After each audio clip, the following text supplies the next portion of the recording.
y también de toda la familia dominicana es que podemos informar, orientarte de esos temas que son bastante importantes para todos ustedes. Y este, por ejemplo, es uno que genera bastante preocupación en las mujeres, debido de hecho a todos los mitos que hay en torno a este tema. Y estoy haciendo referencia a la menopausia. Y para derribar todos estos mitos hemos invitado a una especialista, una mujer muy bella, inteligente, la ginecóloga Fernández. Bienvenida. Buenos días, doctora. Gracias. ¿Cómo está, doctora? Muy bien, feliz de estar aquí con ustedes. Gracias por la invitación. Bien, escuchamos en innumerables ocasiones hablar de la menopausia, pero por supuesto, tal vez no tenemos esas como palabras exactamente de qué se trata, cuándo la podemos padecer. ¿Qué es la menopausia exactamente y a partir de cuándo puede iniciar una mujer a tener menopausia? Sí, mira, efectivamente uno de los mitos, empezando ya que ese es el tema, es que la menopausia se le atribuye todo. Ajá. Y menopausia ¿Tiene calor? ¿Tiene menopausia? Sí, menopausia, exactamente, y eso es un mito, porque tú puedes empezar con los síntomas, que vamos a hablar más adelante de eso, y no estar en menopausia. Okay. Menopausia es el cese definitivo de la menstruación. Es una etapa biológica que todas las mujeres vamos a pasar, vamos a vivir. Nadie se salva de la menopausia, pero menopausia en sí es cuando ya tu menstruación, tu última menstruación, te viene y ya jamás vuelves a ver la menstruación. Eso es menopausia. Entonces, climaterio, que es la etapa de transición. Climaterio. Climaterio, que es una etapa diferente a la menopausia, porque tú puedes empezar con los síntomas que van a llevar a la menopausia y no estar en menopausia. Pero la gente habla de que ya yo tengo la menopausia porque tengo calores.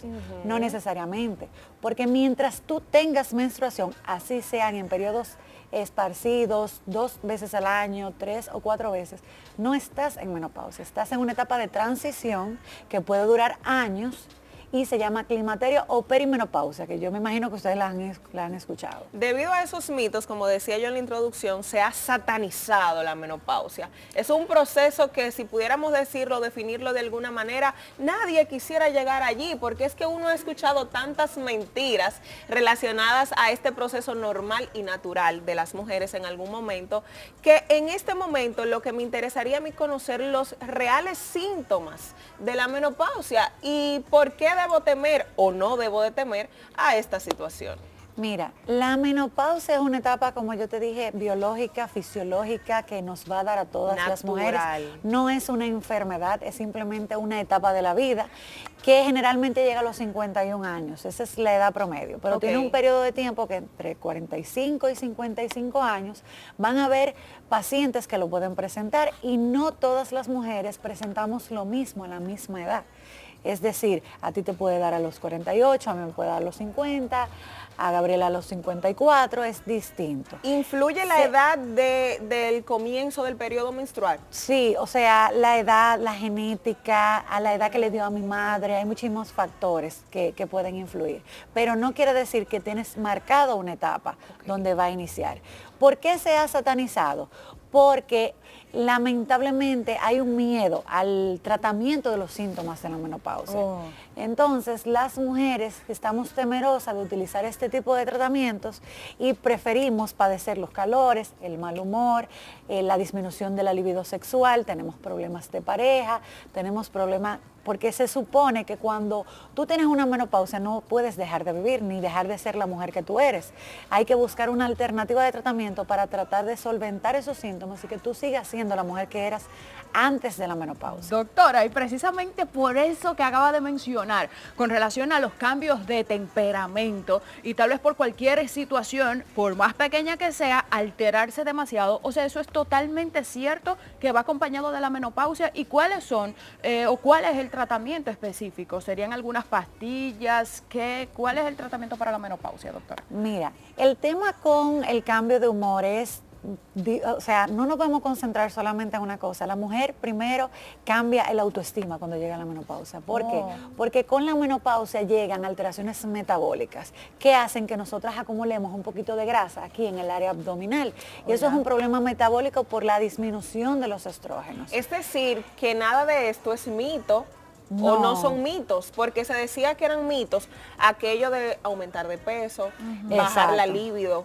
Exactamente, eso es verdadero. Eso es verdad. Todo es una realidad. Los cambios de humor Sí, también es una realidad. Claro, sí aumentamos de peso porque hay una disminución de los estrógenos y por tanto hay una acumulación de la grasita abdominal. Y eso generalmente se puede trabajar con un estilo de vida saludable, pero radical, no que yo voy a comer saludable un día, yo voy a cambiar mi estilo de vida, voy a hacer ejercicio, porque todo eso puede mejorar. ¿Qué es lo que pasa? Que muchas veces si yo no estoy dispuesta a hacer esos cambios necesarios y fuertes en el ejercicio, en el estilo de vida, necesito apoyarme de medicamentos, de estrógenos, que son los mismos estrógenos que ya nuestro cuerpo no produce. ¿Por qué llega la menopausia? Porque los ovarios dejan de funcionar. Y esos estrógenos que producimos, que nos dan el colágeno, que nos dan ese metabolismo rápido, que nos permiten una actividad sexual buena, se van disminuyendo al punto donde ya no hay. Entonces hay estrógenos naturales, medicamentos que podemos dar a la paciente y estrógenos sintéticos también que podemos utilizar y mejorar la calidad de vida de esa paciente. ¿Y por qué le tememos a este tratamiento? Porque hay tantas mujeres negadas a utilizarlo y prefieren atravesar estas situaciones que no son para nada cómodas. Porque había una asociación fuerte a lo que era el cáncer de mama cuando se utilizaban estrógenos. La terapia te da cáncer, claro, porque recuerden que la medicina va evolucionando. Entonces, la medicina que teníamos antes, que teníamos más mujeres que utilizaban la terapia sin un filtro necesario, se le daba terapia a todo el mundo, no se clasificaba ese tipo de paciente apto para recibir ese medicamento. Entonces, había obviamente mayor incidencia del cáncer de mama porque no se filtraba. Entonces, ahora tú no puedes darle una terapia de reemplazo hormonal a una paciente sin antes primero saber si califica. ¿Y cómo yo sé eso? Por medio de una consulta, donde yo voy a prescribir exámenes de sangre, estudios como una mamografía. Yo no puedo darte una terapia de reemplazo hormonal sin antes ver que tu mama está libre de cualquier enfermedad. Pero también hay que hacer una ecografía, una sonografía transvaginal para saber si no hay ningún tumor, ningún sangrado, ninguna alteración a nivel del útero o de ovario que me permita a mí dar esa terapia de reemplazo. ¿Y qué tiempo hormonal. se lleva ese tratamiento? ¿De por terapia? vida? No, generalmente lo ideal es que se instale lo más cercano al inicio de la menopausia. Ok. No después, por ejemplo, de que tú tengas 10 años que te dio la menopausia y que tengas menos de 60 años, eso es lo ideal. Y generalmente que cada año se te haga un chequeo con el ginecólogo o tu ginecóloga para saber si tú necesitas otro año más esa terapia de reemplazo hormonal. Porque cuando tú vas a la consulta, por ejemplo, y yo te hago un ensayo de saber si tú necesitas o no continuar esa terapia, es yo suspenderte esa terapia por un tiempo para saber si tú todavía estás presentando los síntomas y efectivamente lo necesitas o si definitivamente ya te las retiro. Por eso es importante que una vez la mujer entre en este tipo de terapia, o no con la terapia nada más, siempre asistir al ginecólogo cada año o a su ginecóloga para un chequeo rutinario. Doctora, ¿y cómo nos damos cuenta que en realidad sí estamos padeciendo menopausia y que no simplemente se trata de un periodo inestable de la menstruación, una pausa que puede suceder? Excelente pregunta. Mira, cuando hay una irregularidad menstrual, Ajá. pero se acompaña de bochornos, de sofocos, de esa sudoración que tú dices, yo estoy como que yo tengo calor y tú ves que nadie tiene calor. Ajá. Los síntomas vasomotores, que son esos calores, esa sudoración, muchas veces nocturna también, es lo que acompañado de irregularidad menstrual te marca unos síntomas que tú dices, tengo que evaluarme, tengo que chequearme, porque no es normal lo que yo estoy sintiendo. Entonces, porque muchas veces eso es lo primero que tú sientes, aparte de la irregularidad menstrual. Si tú tienes irregularidad menstrual y no presentas síntomas como la sudoración, el insomnio, que el insomnio es a consecuencia de esos sofocos y de esa sudoración, entonces es muy difícil que tú te des cuenta que estás entrando en un climaterio, porque simplemente vas a decir, tengo un descontrol hormonal, no me pasa nada, natural. Y otro mito es pensar que las mujeres solamente cuando llegan a los 45 años son las que tienen la menopausia. Existe la menopausia prematura, que es en esas pacientes menores de 40 años.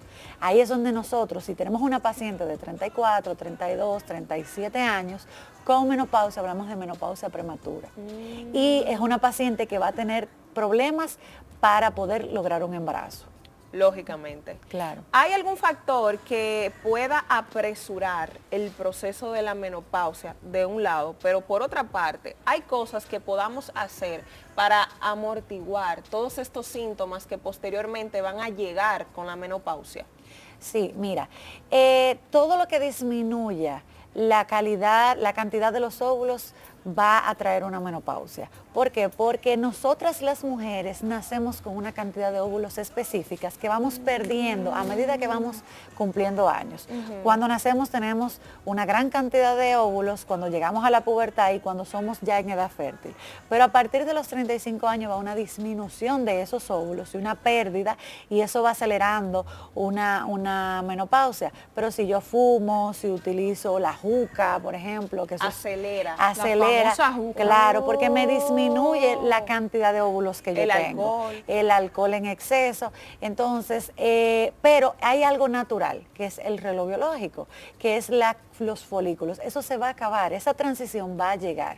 No va a llegar a todo el mundo en el mismo tiempo, en todas las mujeres, pero sí influye, por ejemplo, a la edad que a mi madre le llegó la menopausia. Es decir, que no hay nada que pueda ralentizar el proceso. No, realmente. Natural que va a suceder en su momento. Eso va a pasar, eso es progresivo. En algunas pacientes va a ser más lento y en otras va a ser más rápido. Ahora, del estilo de vida que yo lleve, va a depender muchas cosas. Si yo fumo, si yo no duermo 8 horas, si yo no hago ejercicio, todo eso influye en una mala calidad de vida. Yo estoy preocupada por esta generación. Bueno, porque si no fuman, si no beben, si no duermen por lo menos 8 horas, esta generación que no está pasando. Exacto. Mucho, según lo que vemos. Está crítica entonces, doctora. Doctora, mire, y algo bastante importante que yo creo que siempre hay que recordar, ¿con qué frecuencia debemos visitar un especialista, que en este caso tendría que ser el ginecólogo, la ginecóloga, en su caso, y también tal vez cuál estudio debemos pedir, por ejemplo, si no nos lo sugieren,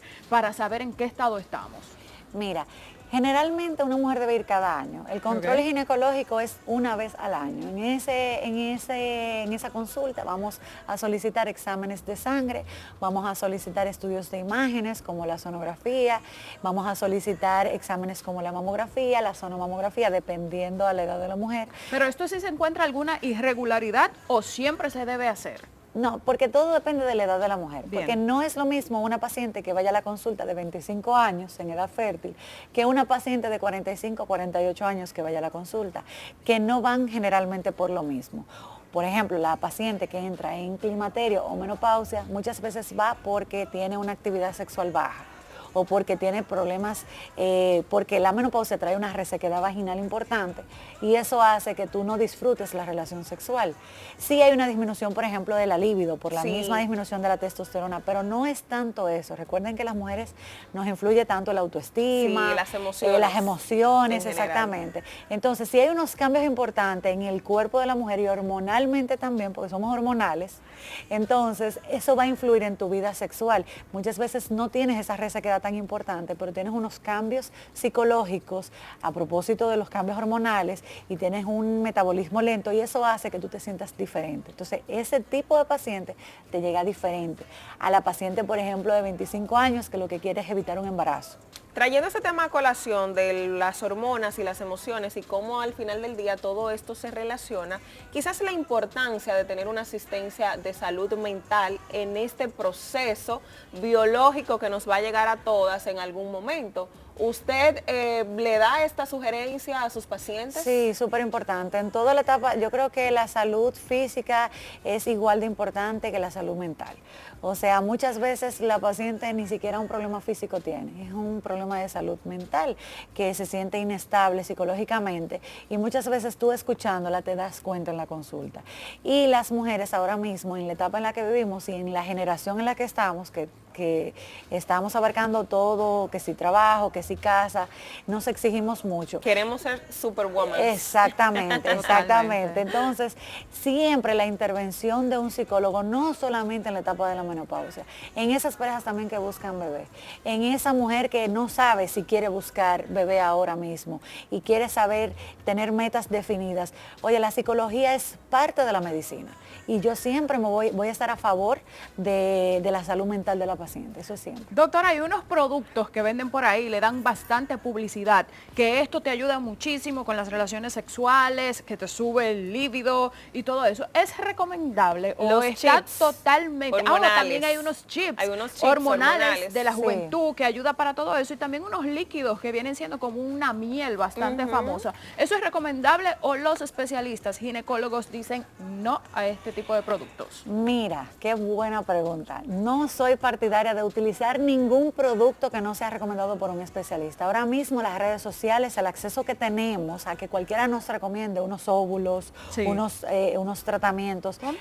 no se puede recibir tratamiento de una persona que tenga el aval, la pericia necesaria académica para recibirlo. Y los chips sí se pueden utilizar en pacientes menopáusicas o perimenopáusicas. los Pues chips, mira, sí. Sí, y lo pero, otro, pero no. colocado por un especialista en el área, en salud. Y mira, que es algo que yo diría que implica muchísimo más, porque no es Sí. algo tomado ni nada, ya es un chip que te estás Que debe estar ahí. incrustando, exacto, Sí, pero en tu no, piel. no en todas las pacientes, no porque tú tengas una disminución de la libido sexual con 30 años sin ningún problema hormonal, No te van está a colocar, recomendado. no está Exacto. recomendado. No Así que aplica. muy bien, No. bueno y válido para un doctor que ha venido aquí en varias ocasiones y ha Sí, recomendado que este es doctor, chip. Sí, de verdad. bien, Sí, doctor, no, que pueden no, tener siempre confianza. El chip se puede colocar disminuyendo en pacientes clasificadas. Ok, a los que les vaya realmente Sí. y a los que les pueda ser efectivo. Muchísimas gracias, doctora Fernández, por Gracias estar a aquí con ustedes. nosotros. Nos vamos a pausa. Señores, al regreso, quédese con nosotros porque hay como tantas noticias picantes en el mundo de la farándula, el entretenimiento y no solo en RD, también a nivel internacional.